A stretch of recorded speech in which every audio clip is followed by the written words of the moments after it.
എൻ്റെ പേര് Mercy Jacob. ഞാൻ കാസർഗോഡ് ജില്ലയിലെ കാഞ്ഞങ്ങാടിനടുത്ത് മേലടുക്കം ലൂർദ് മാത ഇടവകയിൽ നിന്ന് വരുന്നു. 2019 ഡിസംബറിലാണ് ഞാനും എൻ്റെ മോളും കൂടെ ഇവിടെ വന്ന് ഉടമ്പടി എടുത്തത്. അന്ന് ഉടമ്പടി എടുക്കാൻ വന്നത് വലിയൊരു കഥയാണ്. കാരണം എൻ്റെ മോള് 6 പ്രാവശ്യം IELTS പരീക്ഷ എഴുതി ഫെയിലായി. പിന്നെ അത് വിട്ടു 5 പ്രാവശ്യം OET പരീക്ഷ എഴുതി. അതിൻ്റെ കോച്ചിങ്ങും കാര്യങ്ങളും എക്സാമും ഒക്കെ ആയിട്ട് അങ്ങനെ നടന്നു. ആ 5 എണ്ണവും ഫെയിലായി. അതിനുശേഷം ഭയങ്കര നിരാശയായിരുന്നു. അവൾക്ക് എങ്ങനെയെങ്കിലും പുറത്തേക്ക് പോകണം എന്നുള്ള ആഗ്രഹം തന്നെയായിരുന്നു. അപ്പോൾ ഞങ്ങൾ പറയും, സാരമില്ല മോളെ, ഇന്ത്യയിൽ എവിടെയെങ്കിലും ജോലി നോക്കാം. ഡൽഹിയിലൊരു 3-4 വർഷം ജോലി നോക്കി.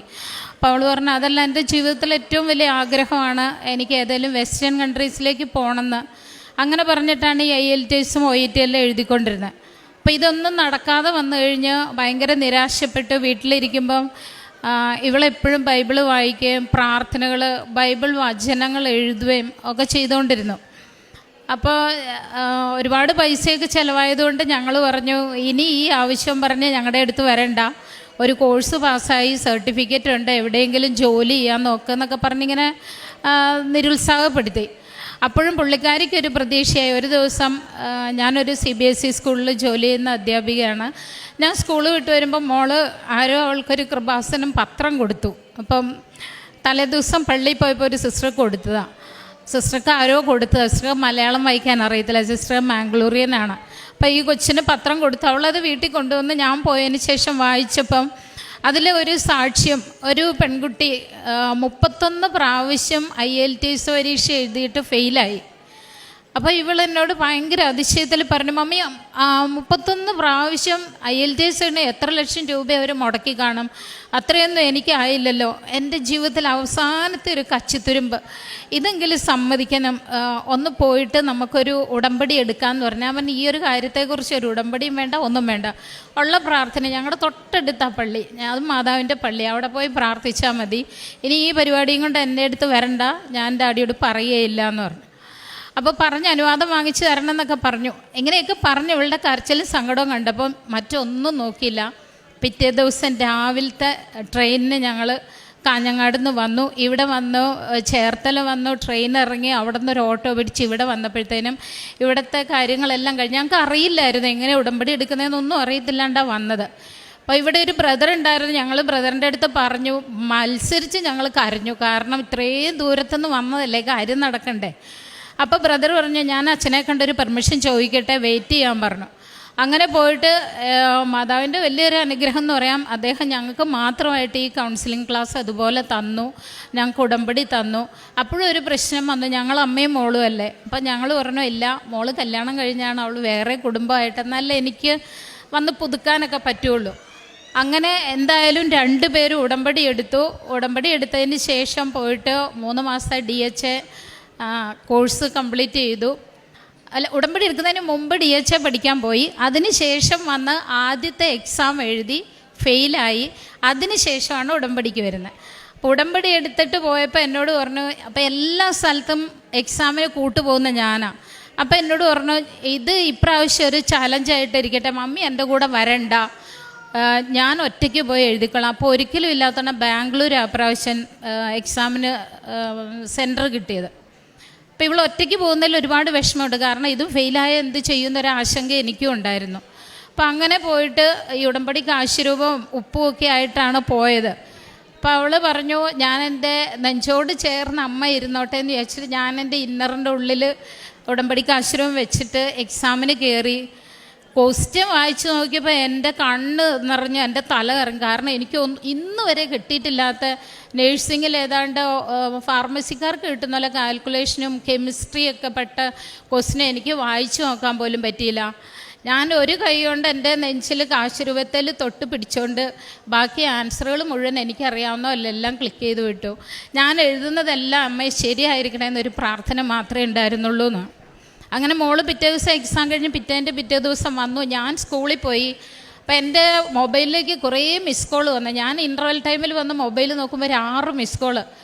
എനിക്ക് സത്യം പറഞ്ഞാൽ വിറച്ചിട്ട് ഫോൺ എടുക്കാൻ പറ്റില്ല. എന്തിനാ ഇത്രയധികം മിസ് കോൾ വന്നേ, ഫെയിലാണോ, എന്തായാലും എടുത്തു കഴിഞ്ഞപ്പം ആദ്യമേ ഒന്ന് പൊട്ടിക്കരവേത്. അപ്പോഴേക്കും ഞാൻ തളർന്നു പോയി, സത്യം പറഞ്ഞാൽ എന്താ സംഭവിച്ചെന്ന്. അപ്പോൾ സന്തോഷത്തോട് പറഞ്ഞു എക്സാം പാസ്സായിട്ടുണ്ട്. ഭയങ്കര സന്തോഷമായി. അന്ന് വൈകുന്നേരം ചെന്നപ്പം പിന്നെ പുറത്തേക്ക് പോകാനുള്ള നടപടികളും കാര്യങ്ങളും ഒക്കെ ആയി. ഒരു 1.5 മാസത്തിനുള്ള എല്ലാ കാര്യങ്ങളും. അപ്പം വലിയൊരു പ്രശ്നം വന്നു, കുറച്ച് ഗ്യാപ്പ് വന്നായിരുന്നു, ജോലി ഇല്ലാതെ നിന്ന്. മാതാവിൻ്റെ ഇത്രയും വലിയൊരു അത്ഭുതം എന്താ അവിടെ സംഭവിച്ചതെന്നൊന്നും അറിയില്ല. ഡൽഹിയിൽ നിന്ന് അവൾക്കുള്ള സർട്ടിഫിക്കറ്റുകൾ, എക്സ്പീരിയൻസ് സർട്ടിഫിക്കറ്റുകളൊക്കെ കിട്ടി. അതെല്ലാം സ്വീകരിക്കേണ്ടടുത്തൊക്കെ മാതാവിൻ്റെ വലിയ അത്ഭുതം ഇങ്ങനെ ശരിക്കും ഉള്ളം കയ്യിൽ കൊണ്ടിറങ്ങും. സഞ്ചാരി മാതാവ് എന്നുള്ള വാക്കിൻ്റെ ഒരു വലിയ അർത്ഥമുണ്ടെന്ന് ഞങ്ങൾ മനസ്സിലാക്കിയത് അങ്ങനെയാണ്. അപ്പം ശരിക്കും മോളെ ഒരുക്കി വിദേശത്തേക്ക് പോകാം. അപ്പം ഡൽഹിയിൽ ഒരു സ്ഥലത്ത് ദുബൈയിൽ ജോലിക്ക് പോകാം, അവിടെ ചെന്നിട്ട് അന്വേഷിക്കാമെന്നൊക്കെ വിചാരിച്ചു. അപ്പം അന്നൊന്നും ഞങ്ങൾക്ക് ആരും അവിടെ ഉണ്ടായിരുന്നില്ല. അപ്പം ഇവളുടെ കൂടെ ഡൽഹിയിൽ ജോലി ചെയ്തുകൊണ്ടിരുന്ന ഒരു നേഴ്സ് പെങ്കൊച്ചുണ്ടായിരുന്നു. അവളൊരു പ്രൈവറ്റ് ഹോസ്പിറ്റലിലാണ്. ജിന, നീ ധൈര്യമായിട്ട് കയറിപ്പോരെ, എൻ്റെ കൂടെ താമസിക്കാം. അവർ ഹസ്ബൻഡ് വൈഫ് ഒരുമിച്ചാണ് താമസിക്കുന്നത്. അപ്പോൾ പറഞ്ഞു, പ്രിൻസ് ചേച്ചി ഞാനങ്ങനെ വന്നിട്ടുണ്ട്, എന്താ അച്ഛനെ? അത് സാറില്ല, അച്ഛനെ ഞാൻ 1 മാസത്തേക്ക് അങ്ങോട്ടെങ്കിലും മാറ്റിക്കോളാം എന്ന് പറഞ്ഞു. അപ്പം മാതാവ് ഇടപെട്ട വലിയ അത്ഭുതകരമായ ഒരു രീതി, ഒരു സംരക്ഷണം. അപ്പോൾ മോളങ്ങനെ നേരെ ദുബായിക്ക് പോയി. ഞങ്ങളൊരു 30,000 രൂപ ദിർഹമൊക്കെ എടുത്ത് കൊടുത്തു. അവിടെ ചെല്ലുമ്പോൾ എന്തെങ്കിലും ചിലവിനൊക്കെ വേണ്ടേ. അപ്പോൾ പറഞ്ഞു ഒരു 25 മതി, ഞാൻ അഥവാ തിരിച്ചു വന്നിട്ടുണ്ടെങ്കിൽ ആദ്യം ഒരു ഇനിഷ്യൽ സ്റ്റേജിൽ എന്തെങ്കിലും ചെയ്യണേ എൻ്റെ കയ്യിൽ വേണ്ട, ഒരു 5 ഇവിടെ ഇരിക്കട്ടെ എന്ന് പറഞ്ഞിട്ട് അങ്ങനെ ഒരു 25,000 രൂപ ഞങ്ങൾ ദിർഹമാക്കി കൊടുത്ത് മോളെ പറഞ്ഞു വിട്ടു. അപ്പം അങ്ങനെ പോകാനെല്ലാം റെഡിയായി. ഡേറ്റ് ഫ്ലൈറ്റിന് ടിക്കറ്റൊക്കെ തിരഞ്ഞുകൊണ്ടിരിക്കുകയാണ്. അപ്പം അങ്ങനെ ഇരിക്കുമ്പോൾ ഞങ്ങൾക്ക് പുതിയ വീട് പണിതുകൊണ്ടിരിക്കുക. ഞങ്ങൾ ഈ ഉടമ്പടി വെച്ചപ്പം വീട് പണി വേഗം പൂർത്തിയാകാൻ വേണ്ടിയിട്ട് ആ ഒരു നിയോഗം വെച്ചിട്ടുണ്ടായിരുന്നു ആ കൂട്ടത്തിൽ.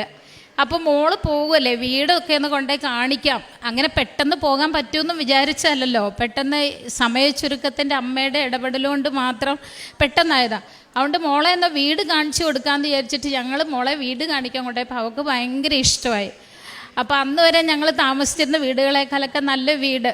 അപ്പോൾ പുള്ളിക്കാരി പറഞ്ഞു, ശോ എൻ്റെ മമ്മി ഈ വീട്ടിൽ ഒരന്തി ഒന്ന് കിടന്നിട്ട് പോകാൻ പറ്റിയായിരുന്നെങ്കിൽ എന്ന് പറഞ്ഞു. അപ്പോൾ വീട്ടിൽ വന്ന് ഞാൻ ഇങ്ങനെ ഹസ്ബൻഡിനോട് പറഞ്ഞു, ഇങ്ങനെ മോള് പറഞ്ഞു. അത് ഒരു പെയിനായി. കാരണം എന്താ പറഞ്ഞേ, ഇരിക്കുന്ന കൊമ്പേന്ന് വെറുതെ അങ്ങ് ചിറകടിച്ച് പറന്നു പോകുന്ന പോലെയാണ്. അവിടെയും ഒരു പിടിപാടില്ല, ഇവിടെ ഇല്ല. കറക്റ്റ് ഒരു ജോലി കിട്ടിയിട്ടും അല്ല പോകുന്നത്. ഒരു ജോലി തേടി ഒരു പെങ്കൊച്ച് അറിയത്തില്ലാത്ത ഒരു രാജ്യത്തേക്ക് പോകുന്ന അതിൻ്റെ ഒരു സങ്കടം ഞങ്ങൾക്കുണ്ടായിരുന്നു. അപ്പം പുള്ളി ഒരു 90% വീട് പണി കഴിഞ്ഞു. അപ്പോൾ ഡേയും നൈറ്റും കുറേ പണിക്കാരെ വെച്ചിട്ട് പെട്ടെന്ന് വീട് പണി തീർത്തിട്ട് വീട് പണി ഏകദേശം തീർന്നു വന്നപ്പം അവൾക്ക് ഫെബ്രുവരി 18 ടിക്കറ്റ് ഓക്കെ ആയി. അപ്പോൾ അതിൻ്റെ തലേ വർഷം 2019 ഞങ്ങൾ ഉടമ്പടി എടുത്തപ്പം വെച്ചതാണ്. ഫെബ്രുവരി 16 നിയോഗം വെച്ചത്.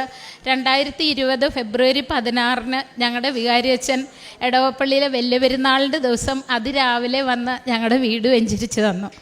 അപ്പോൾ ആ 16-ാം തീയതി ഒരു രാത്രി മോള് വീട്ടിൽ അന്തി ഉറങ്ങി. പിറ്റേ ദിവസം 17-ാം തീയതി ഞങ്ങൾ മാംഗ്ലൂർക്ക് പോയി. കാരണം 18 മോർണിംഗിലായിരുന്നു ഫ്ലൈറ്റ്. അപ്പം അങ്ങനെ അവൾ ആഗ്രഹിച്ചതുപോലെ ആ ഒരന്തി ആ വീട്ടിൽ ഉറങ്ങാൻ ആ സമയത്ത് ദൈവം അനുവദിച്ചു.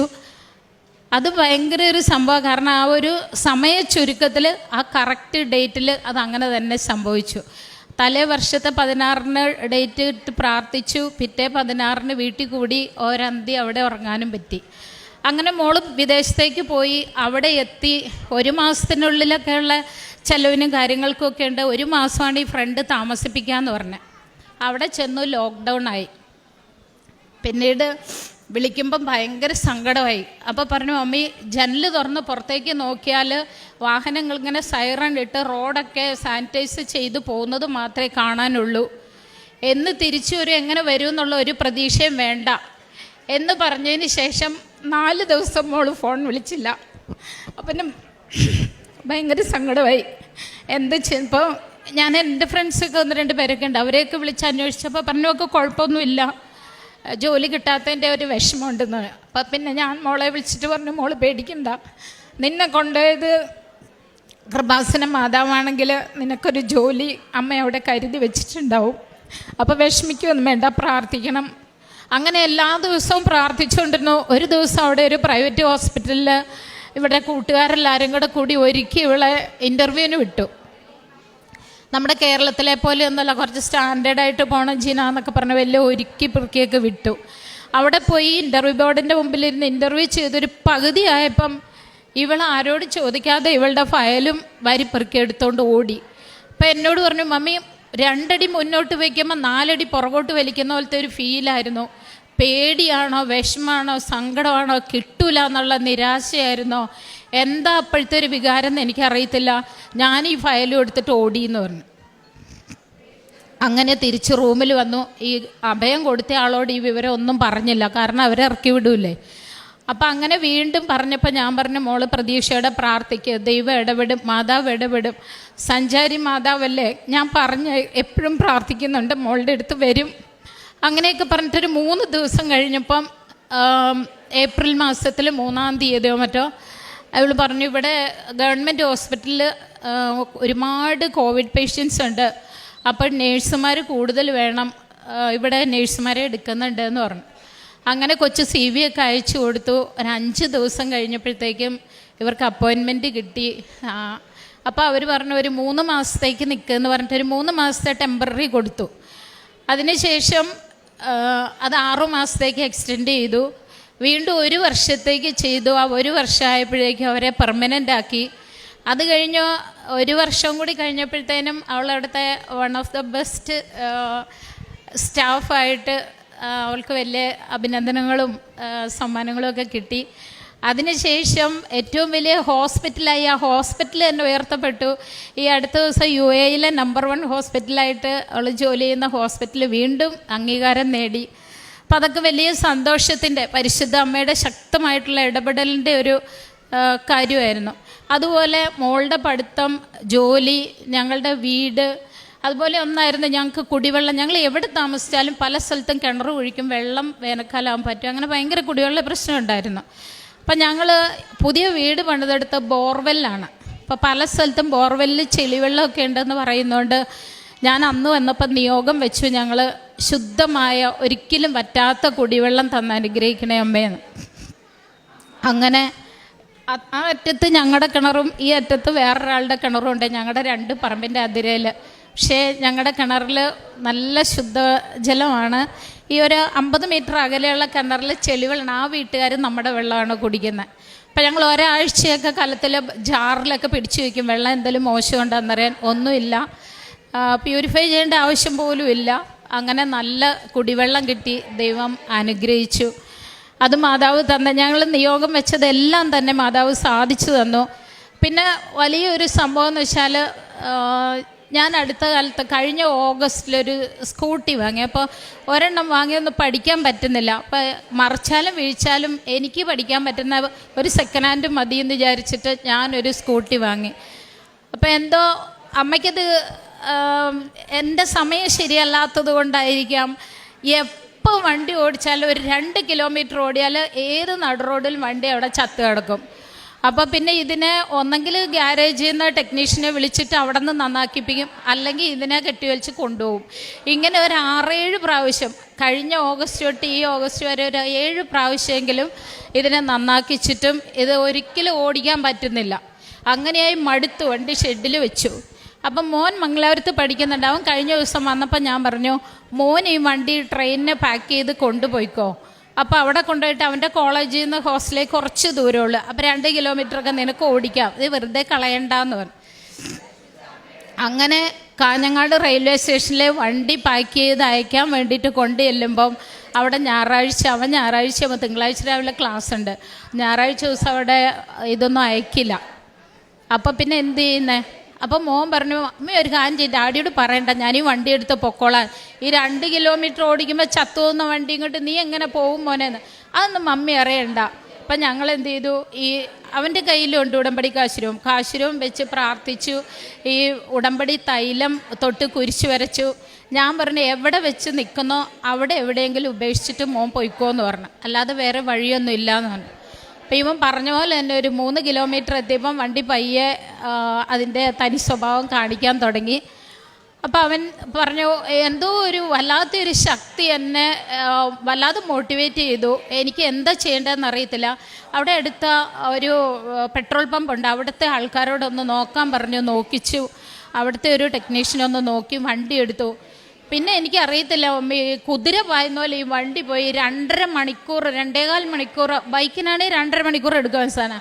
ഈ സമയം കൊണ്ട് കാഞ്ഞങ്ങാടുന്ന് മംഗലാപുരത്ത് അവൻ താമസിക്കുന്ന സ്ഥലം വരെ ആ സ്കൂട്ടി ഓടിച്ചു പോയി. അപ്പം അവിടെ ചെന്നിട്ട് എനിക്ക് മെസ്സേജ് ഇട്ടു. മോൻ ചെല്ലുമ്പോൾ ഈ വിവരങ്ങൾ എനിക്ക് തരും. എൻ്റെ ഹസ്ബൻഡിനോട് പറഞ്ഞില്ല, ഡാഡിയോട് പറഞ്ഞില്ല, കാരണം പുള്ളിക്ക് ഭയങ്കര ടെൻഷനാണ്. ഞാൻ പിന്നെ എന്തോ മാതാവിൻ്റെ വലിയൊരു സംരക്ഷണം ഉള്ളതുപോലെ എനിക്ക് എപ്പോഴും അനുഭവപ്പെടുന്നതുകൊണ്ട് ഞാൻ പറയും, മോനെ എന്ത് സംഭവം ഉണ്ടെങ്കിലും പറയണമെന്ന്. അപ്പോൾ അവൻ ഈ സംഭവങ്ങളൊക്കെ എന്നോട് പറഞ്ഞു. ഒരു വീട്ടിൽ നിന്ന് 5 മണിയായിപ്പോയി, 7:30 ആയപ്പോൾ മെസ്സേജ് വന്നു, ഞാൻ സേഫായിട്ട് ഇവിടെ എത്തിയെന്ന് പറഞ്ഞിട്ട്. അതിനുശേഷം ഇപ്പോൾ 1 മാസം കഴിഞ്ഞു, ഇതുവരെ ആ വണ്ടിക്ക് ഒരു കുഴപ്പവും വന്നിട്ടില്ല. ഈ 1 വർഷം ഒന്നെങ്കിൽ വർക്ക്ഷോപ്പിൽ അല്ലെങ്കിൽ ഞങ്ങളുടെ വണ്ടി ഷെഡിൽ, അങ്ങനെയായിരുന്നു ആ വണ്ടി ഇരുന്നുകൊണ്ടിരുന്നത്. അപ്പം എന്താണ് ഈ ഒരു കാശുരൂപത്തിൻ്റെ, ഉടമ്പടി കാശുരൂപത്തിൻ്റെ വില, എന്താണ് ഈ ഉടമ്പടി തൈലത്തിൻ്റെ ഒരു വില എന്നൊക്കെ ഞങ്ങൾ അറിഞ്ഞത്. പിന്നെ എവിടെ പോയാലും ഞാനും ഈ അമ്മയെ സഞ്ചാരി മാതാവെ കൂടെ വരണം. ഞങ്ങൾ വണ്ടിയിലേക്ക് കയറുമ്പോൾ പറയാം, അമ്മ ആദ്യം തിരുക്കുമാരനോട് കയറി ഇരിക്കണം. അതൊരു നിയോഗ പ്രാർത്ഥന ഉള്ളിൻ്റെ ഉള്ളിൽ നിന്ന് എപ്പോഴും, അതൊരിക്കലും മറക്കാറില്ല.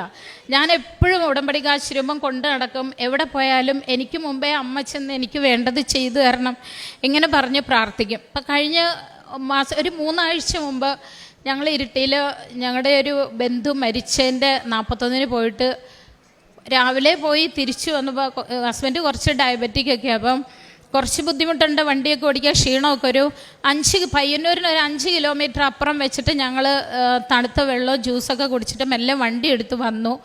പക്ഷെ പയ്യന്നൂർ കോളേജിൻ്റെ അവിടെ എത്തിയപ്പം ഞാൻ നല്ല ഉറക്കമായിരുന്നു.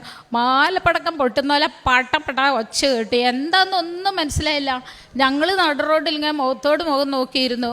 ആരുടെയോ വണ്ടി ഇടിച്ചതാണെന്ന് ചോദിച്ചു. അപ്പോൾ ആൾക്കാരെല്ലാം ഞങ്ങളുടെ വണ്ടിയുടെ നേരെ ഓടി വരുന്ന കണ്ടപ്പോഴാണ് മനസ്സിലായത് ആക്സിഡൻ്റ് ആയത് ഞങ്ങളുടെ വണ്ടിയാണ്. നോക്കുമ്പോൾ ബസ് നിർത്തിയിട്ട് ഈ ബസ്സും കാറും കൂടി പക്ക നടു റോഡിൽ നിന്ന് തമ്മിലടിച്ചു. വണ്ടിയുടെ ഒരു ഭാഗം മുഴുവൻ പോയി. പക്ഷേ ഇതാ പറഞ്ഞ, ഞങ്ങൾ അറിഞ്ഞില്ല ഞങ്ങളുടെ വണ്ടി ആക്സിഡൻ്റ് ആയെന്ന് പോലും ഞങ്ങൾക്ക് മനസ്സിലായില്ല. അവസാനം ഈ വണ്ടി കെട്ടിവലിച്ച് കൊണ്ടുപോകുന്ന വാഹനം വന്ന് ഈ വണ്ടി കൊണ്ടുപോയി. ഒരാഴ്ചയ്ക്ക് നന്നായിട്ട്.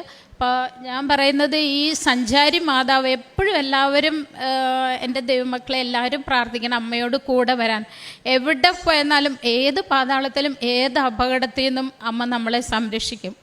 വലിയൊരു സംരക്ഷണമുണ്ട്. ഒരു കാര്യവും കൂടി പറയാനുള്ളത്, ഈ അടുത്ത ദിവസം ഒരു 6 മാസം മുമ്പ്, അടുത്ത ദിവസമല്ല ഒരു 6 മാസം മുമ്പ് ഞാൻ രാവിലെ 5 മണിക്ക് എഴുന്നേക്കും. 5 മണിക്ക് കഴിഞ്ഞിട്ട് അടുക്കളയിൽ അത്യാവശ്യം കഞ്ഞിക്കുള്ള വെള്ളം, കുടിവെള്ളമൊക്കെ വെച്ചിട്ട് വന്ന് പ്രത്യക്ഷീകരണ പ്രാർത്ഥന ചൊല്ലും. അന്ന് അടുക്കളയിലേക്ക് ചെന്നിട്ട് പറ്റുന്നില്ല എനിക്ക്. എന്നോട് പ്രത്യക്ഷ പ്രാർത്ഥന ചൊല്ലുന്നൊരു വല്ലാത്തൊരു ഉൾവിളി.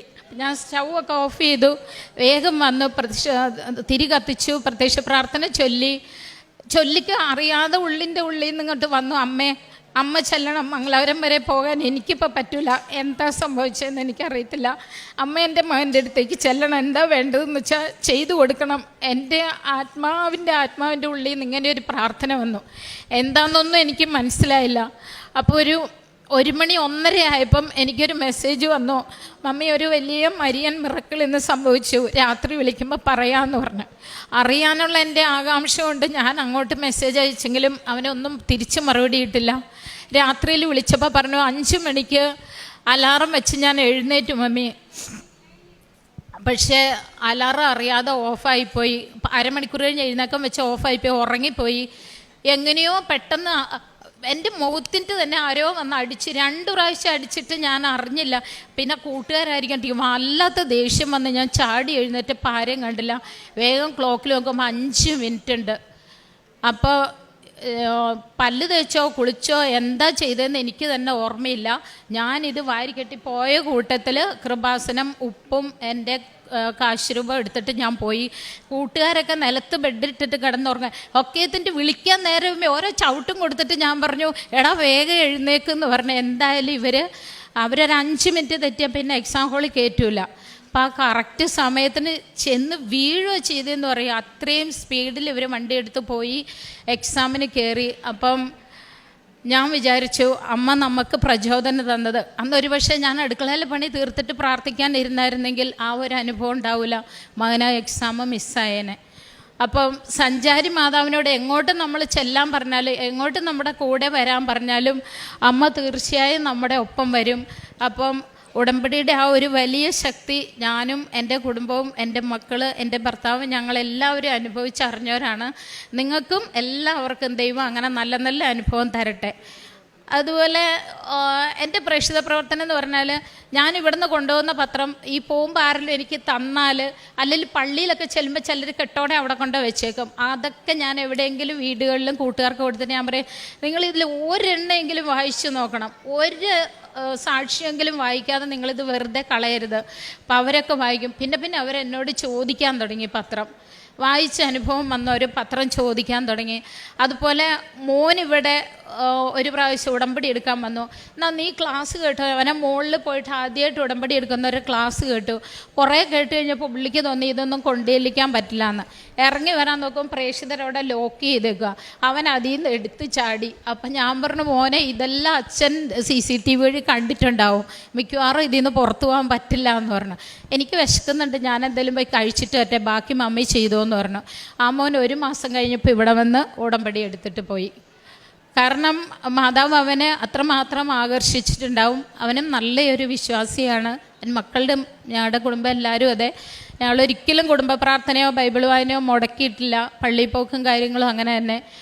അവൻ ഇനിഷ്യേറ്റീവ് എടുത്ത് അവൻ്റെ ഹോസ്റ്റലിലോ അല്ലെ അവന് പോക്കറ്റ് മണി കൊടുക്കുന്നതെന്ന് സൂക്ഷിച്ചിട്ട് റെയിൽവേ സ്റ്റേഷനിലൊക്കെയുള്ള പാവങ്ങൾക്ക് പോയിട്ട് ഭക്ഷണം വാങ്ങിക്കൊടുക്കും. വീട്ടിൽ നിന്ന് ഞാൻ ഉണ്ടാക്കി കൊടുക്കുന്ന അവൻ കൊടുക്കും.